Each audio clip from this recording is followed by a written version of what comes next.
Komisi Pemberantasan Korupsi (KPK) sudah 19 kali melakukan ekspos terkait dengan sebuah kasus yang digunakan untuk menjerat Mas Anies Baswedan. Bagaimana Mas Anies Baswedan bisa menjadi tersangka? Itu kata Bang Denny. Apakah pernyataan Bang Denny Indrayana ini adalah benar? Atau ini hanya sebatas wacana, persepsi? Atau memang ini perlu ditegakkan demi antisipasi orang-orang yang tidak beres dalam penegakan hukum? Bagaimana menurut kalian? Menurut analisis saya,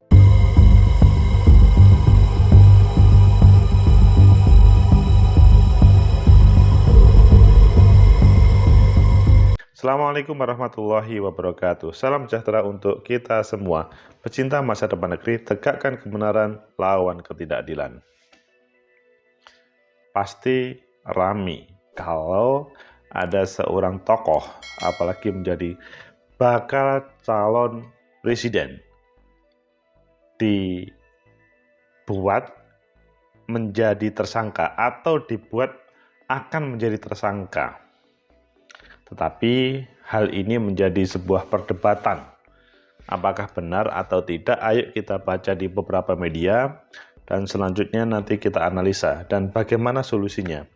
Pertama kita baca di Tempo. Judulnya sangat membahayakan. Ini dasar alasan Denny Indrayana sebut Anies Baswedan bakal jadi tersangka. Ya, kita paham berapa kali sudah melakukan semacam rapat atau ekspos terkait dengan kasus yang ada hubungannya dengan katanya sih Mas Anies Baswedan.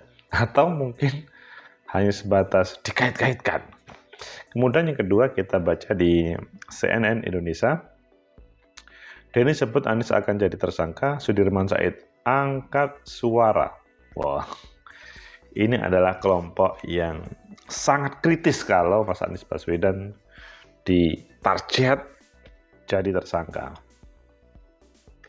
Kemudian di liputan 6, kata KPK soal Denny Indrayana sebut ada 19 kali ekspos Formula E guna jerat Anies Baswedan. Kalau ini sudah mengarah fokus Formula E. Kalian pilih mana? Oke, kita pilih Tempo dan selanjutnya nanti yang lain kita tambahkan. Supaya bisa menjadi saling menguatkan. Ini dasar alasan Denny Indrayana sebut Anies Baswedan bakal jadi tersangka.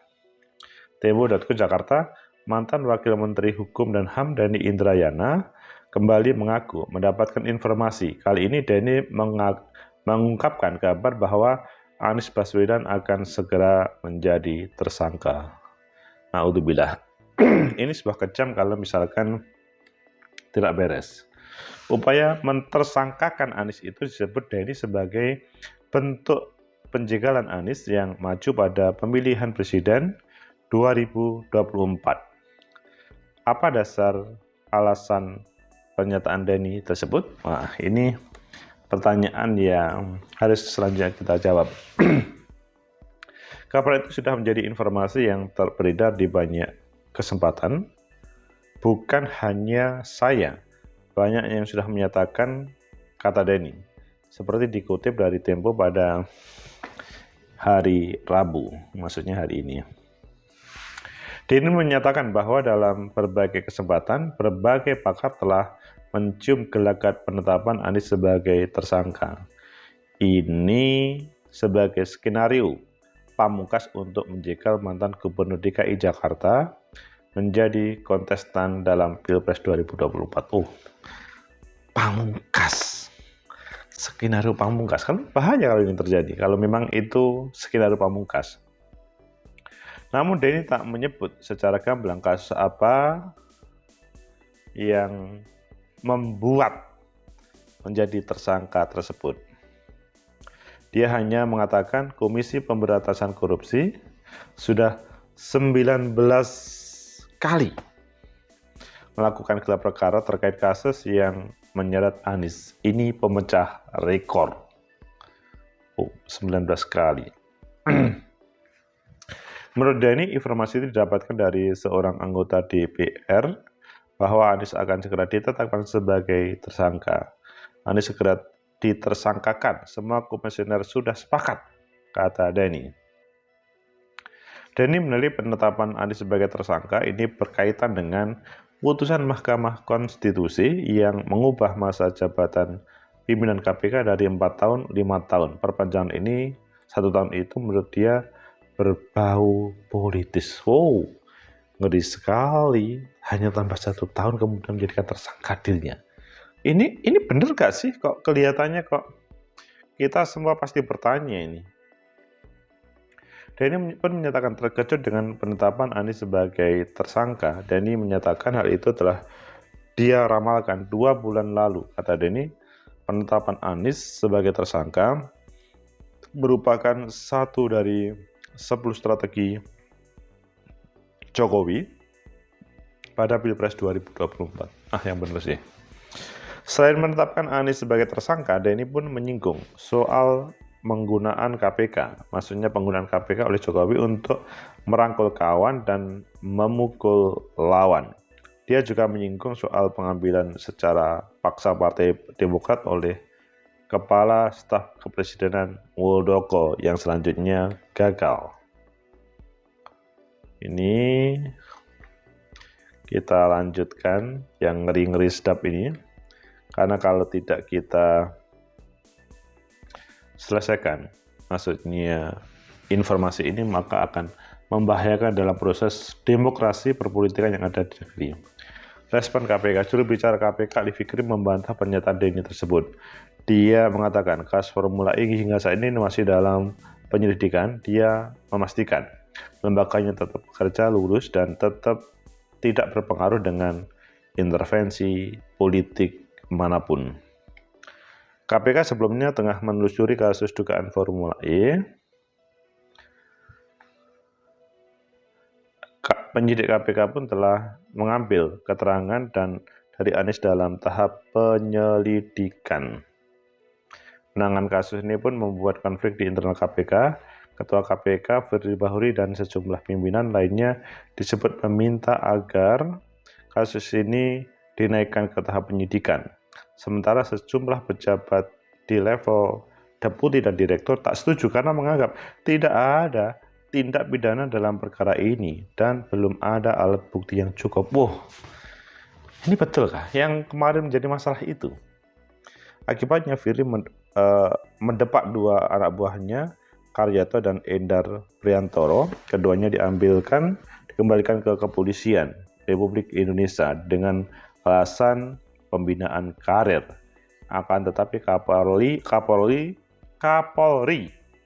Jenderal Listio Sigit Prabowo hanya memberikan tempat bagi Karyato yang diangkat menjadi Kapolda Metro Jaya, sementara Endar ditugaskan kembali ke KPK.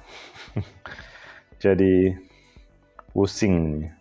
Meskipun demikian, Firly menolak untuk menugaskan lagi Endar di KPK. Dia justru mendepak Endar dengan alasan masa tugasnya di lembaga ini anti risuah telah habis.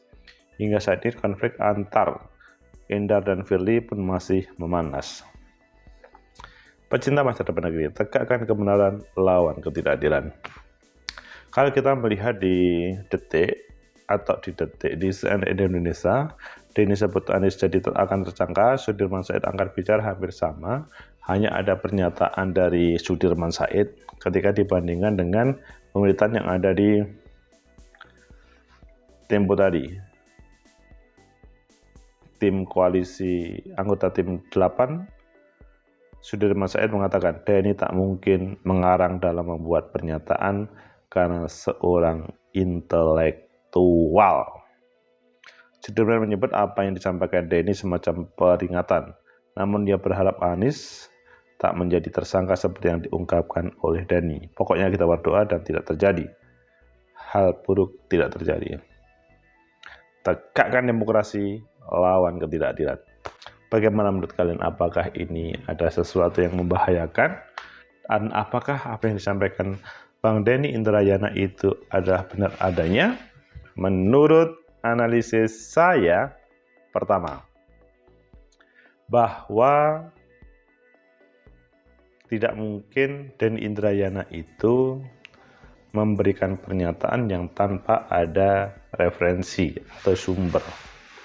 Adapun sumbernya apakah itu valid, benar, atau setengah, middle, atau bahkan mentah. Ini hoax. Ini yang perlu kita telusuri. Jadi, pada dasarnya ada sebuah informasi. 19 kali ekspos perkara, sebuah prestasi bagi KPK, tapi belum bisa membuat Mas Anies Baswedan menjadi tersangka. Semoga saja informasi ini adalah informasi yang salah, meskipun beberapa pihak mengatakan ya ini mengarah kepada informasi yang benar. Di sini maka akan lebih baik pimpinan KPK, para penyidik KPK itu berbicara semuanya. Sehingga nanti siapa yang tidak beres, pimpinan KPK atau Bang Denny Indrayana. Apakah Bang Denny ini membuat informasi yang ngawur atau memang yang sebenarnya? Di sini adalah semua rakyat membutuhkan klarifikasi supaya tidak mudah untuk dihasut dan menghasut. Tidak mudah menjatuhkan siapapun lawan politik, kecuali memang ada sebuah yang perlu ditegakkan. Maksudnya penegakan hukum. Jadi kalau menurut saya, jawabannya mudah untuk yang pertama ini. Coba klarifikasi semuanya. Supaya tidak saling curiga. Tidak saling mengintrik untuk menjatuhkan. Yang kedua, bahwa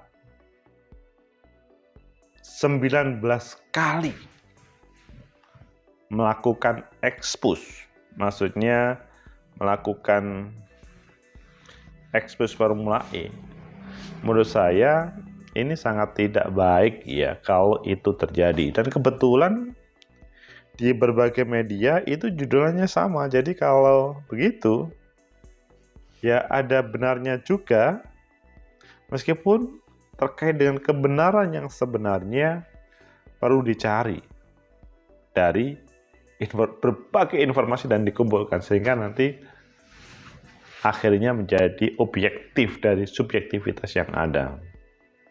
Ketiga, apakah hal ini betul akan menggagalkan Mas Anies Baswedan? Kalau menurut saya, dengan adanya informasi dari Bang Denny Indrayana ini adalah semacam shyword. Kalau ada yang bermain-main dengan kekuasaan, apalagi menggunakan instrumen hukum, menggunakan kekuasaan, maka semacam ini adalah tantangan dari Bang Denny Indrayana. Jangan macam-macam, karena begitu. Supaya penegakan hukum itu adalah mendasarkan pada alat bukti, mendasarkan pada sebuah penjelasan terkait dengan sebuah, taruhlah, informasi yang benar untuk menegakkan itu. Pecinta masa depan negeri, tegakkan kebenaran lawan ketidakadilan. Semoga saja informasi dari Bang Denny itu adalah untuk mengkoreksi bagi kita bersama, merefleksi, mengevaluasi bagi kita bersama, sehingga tidak ada yang bermain-main dengan KPK. Awal tadi kita katakan 4 tahun menjadi 5 tahun KPK, kemudian ada informasi itu deal. Semoga ini tidak terjadi, karena kalau ini terjadi membahayakan. Suatu saat rezim berganti, penguasa berganti, dan tetap menggunakan alat atau penegak hukum alat hukum untuk memberantas atau menjatuhkan lawan. Ini kan membahayakan.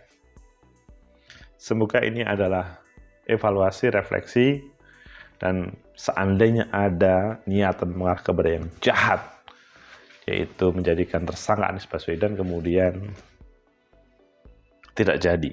Bukan berarti kita masalah jadi atau tidak jadi. Kalau memang ada, ya segera aja ditersangkakan. Tetapi kalau tidak, ya harus dijauhkan, dibersihkan namanya supaya tidak digoreng terus tentang Formula E, Anies Baswedan, korupsi, dan lain sebagainya. Pecinta masa depan negeri, tegakkan kebenaran, lawan ketidakadilan. Semoga sekali lagi informasi itu seandainya benar adanya segera diluruskan, seandainya salah hoax maka segera dihadirkan informasi yang sebenarnya. Jadi tidak cukup semacam perang di media, apalagi Bang Denny Indrayana adalah mantan wakil Menteri Hukum dan HAM. Semoga saja berbagai informasi dari Bang Denny itu sebagai penyemangat bagi kita bersama untuk tidak bermain-main dalam proses politik dengan meminjam kekuatan seakan-akan penegakan hukum ini membahayakan. Tidak terjadi pada kasus nasional, regional, lokal pun itu, bahkan desa pun harus mengikutinya supaya tidak ada yang bermain-main dengan misalkan orang yang like atau dislike, karena akhirnya kan kemudian bersama-sama lagi. Semoga bermanfaat. Like, subscribe, comment, and share. Sampai jumpa.